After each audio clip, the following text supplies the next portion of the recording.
जिल्हा परिषद व पंचायती समिती निवडणुकीत हिशोब न दाखविल्या 112 जणांना नोटिसा बजावल्या आहेत।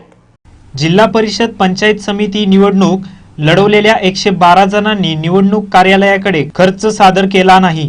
यामध्ये जिल्हा परिषदेचे 37 तर पंचायत समितीच्या 75 सदस्यांचा समावेश आहे। निवडणूक आयोगाच्या आदेशानुसार जिल्हाधिकारी सुनावणी घेणार आहेत। जे विजयी असतील त्यांचं सदस्यत्व रद्द होईल, तर जे पराभूत आहेत त्यांना पुढील 6 वर्षे निवडणूक लढवण्यास बंदी घालण्यात येणार आहे।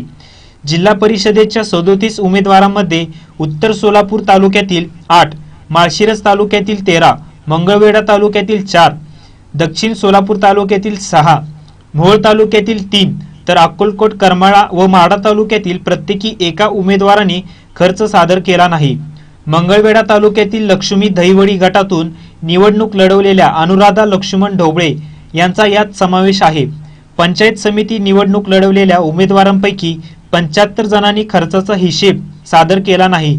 यामध्ये करमाळा तालुक्यातील 2 तर माढा तालुक्यातील 5, बार्शी तालुक्यातील 2, उत्तर सोलापूर तालुक्यातील 11, मोहोळ तालुक्यातील 7, माळशिरस तालुक्यातील 24, सांगोला तालुक्यातील 6, मंगळवेढा तालुक्यातील 6, दक्षिण सोलापूर 9 तर अक्कलकोट तालुक्यातील 3 जणांनी हिशेब सादर केला नाही।